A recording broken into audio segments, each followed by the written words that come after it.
Nada façais por contenda ou por vanglória, mas por humildade. Cada um considere os outros superiores a si mesmo. Então, é com a escritura de Filipenses 2, verso 3, que eu dou início a mais uma reflexão para o dia de hoje. O apóstolo São Paulo nos dá esta orientação, esta exortação, para que consideremos os outros superiores a nós mesmos. Uma condição nada fácil. É muito comum, é muito fácil nós vermos o defeito nos outros. E é muito difícil nós vermos o nosso próprio defeito. Isso, em grande parte, porque o defeito dos outros está ali, exposto do lado de fora. E as pessoas, em grande parte, não têm consciência dos seus defeitos. Mas é muito fácil ver o defeito do outro, porque o nosso defeito, ele está, de certa forma, um tanto ligado no automático, ou seja, no nosso comportamento automático que está ligado ao subconsciente. Já o defeito alheio dos outros está ali diante dos nossos olhos, não faz parte do nosso comportamento automático. Não está no nosso subconsciente. Está diante de nós e nós estamos bem conscientes dele. Então é muito fácil ver o defeito dos outros. E por causa disto que eu acabei de falar, é muito difícil ver o nosso próprio defeito. É necessário um certo nível de consciência da pessoa para que ela possa estar consciente de seus erros e de suas falhas. E normalmente, quando a gente se torna consciente deste erro, desta falha, normalmente a gente luta para vencer isto. Mas eu gostaria de tentar deixar isto um pouco mais claro para você através de uma ilustração que diz assim: um dia, um aluno foi ter com o mestre a respeito do nosso comportamento diante das coisas do mundo. E ele disse: mestre, o que está ligado ao nosso comportamento e nos deixa tão infelizes? Por que podemos ver tão claramente o defeito nos outros e não em nós mesmos?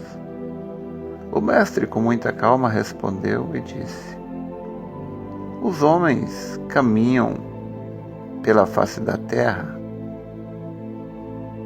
em uma fila indiana, um atrás do outro.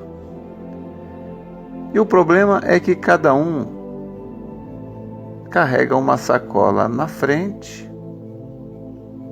e outra atrás, nas costas.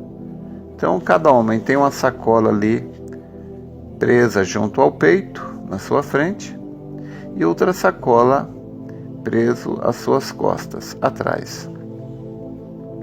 Na sacola da frente, nós colocamos as nossas qualidades, as nossas virtudes, tudo aquilo de que nos orgulhamos e damos brilho àquilo, são as coisas que nós gostamos de que os outros saibam, das nossas virtudes. Tudo isso está na sacola da frente, onde podemos enxergar muito bem. Na sacola de trás, no entanto, guardamos os nossos defeitos, aquelas coisas que estamos menos conscientes dela e que nos desagradam. Então, para não sofrermos constantemente, deixamos ela atrás de nós, nas nossas costas, onde a gente não tenha que estar vendo. Está lá no subconsciente, no comportamento automático.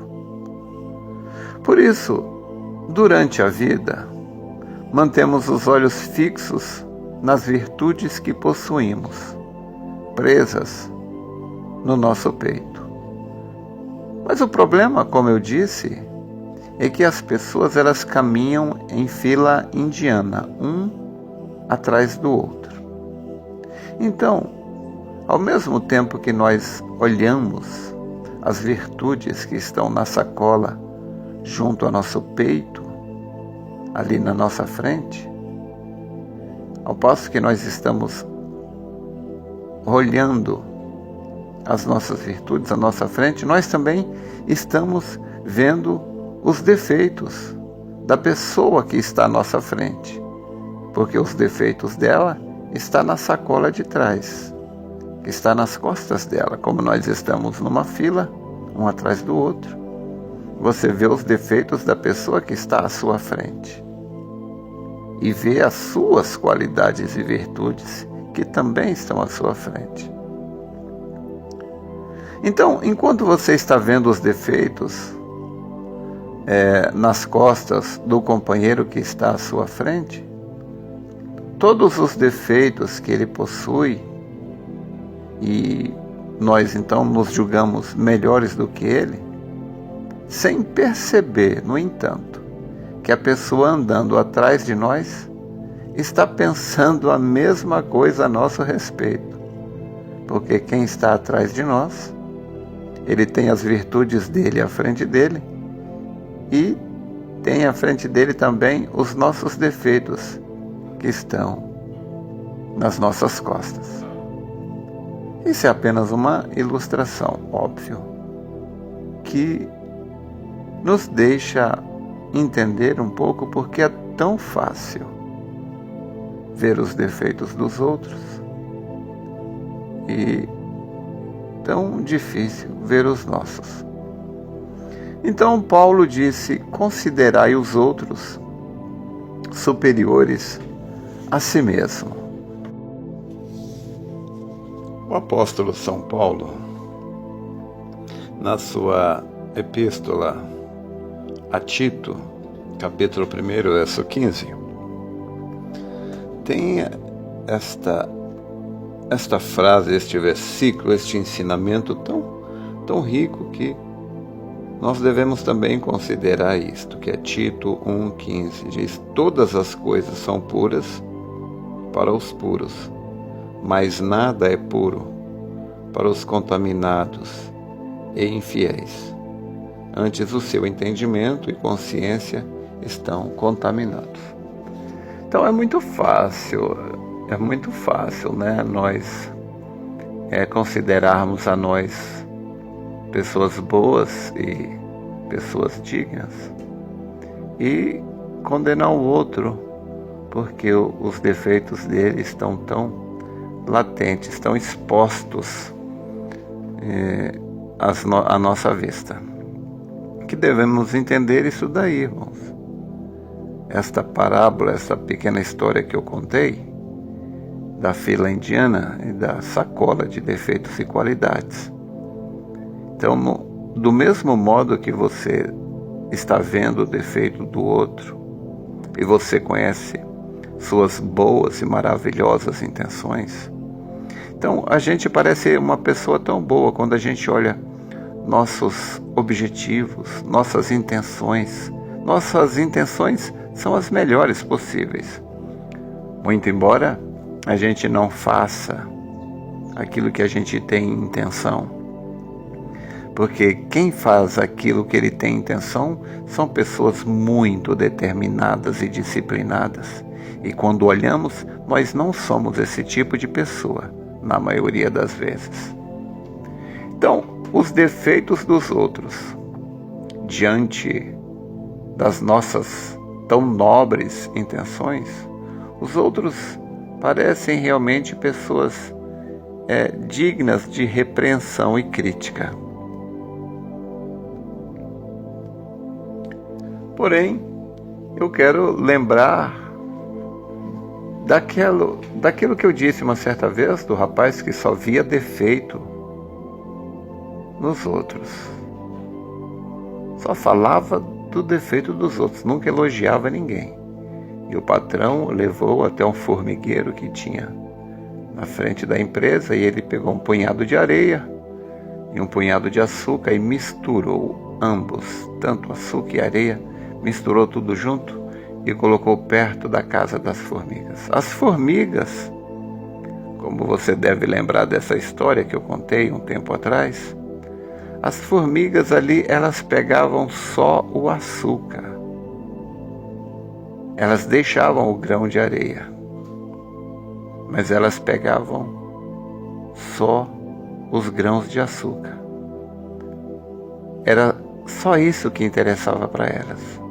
E nós devemos aprender com a formiga, não somente a trabalhar, como Salomão nos mostra, mas nós devemos aprender com a formiga também no sentido de saber selecionar aquilo que a gente vai olhar. O defeito deixa para lá. Todo mundo tem qualidades, todo mundo tem virtudes e devemos procurar enxergar estas coisas. Não estou dizendo que você deve ter companheirismo com pessoas sabidamente erradas. Há pessoas que Paulo disse, olha, com tal não comais, e outros até nem saudeis tal pessoa. Tem pessoa que Paulo orienta que a gente não deve nem saudar aquela pessoa. Então, não estou dizendo para você ter companheirismo com aquela pessoa. Estou dizendo apenas para você não enxergar só o óbvio que está diante dos olhos. Isso é uma pessoa de mentalidade muito rasa. Se nós formos um pouquinho mais maduro, nós vamos entender isso daí. Que todo mundo tem defeitos, mas todo mundo tem também qualidades. E elas têm tantos defeitos porque elas ainda não estão conscientes daquilo. E ninguém consegue se redimir de um defeito do qual ele não tem consciência ainda. E é muito fácil condenar, criticar. Mas eu não creio que é isso que Deus quer de nós. Que a gente olhe os defeitos dos outros para condenar, criticar. Deus quer que nós sejamos um modelo, não é? Um modelo. Criticar ofende, mas quando você é um modelo, um exemplo, você inspira. Então, qualquer homem, qualquer mulher, pode se tornar selvagem, como um animal, se for acuado. Mas qualquer ser humano pode se tornar um herói, se for inspirado. Espero ter te ajudado. Deus te abençoe.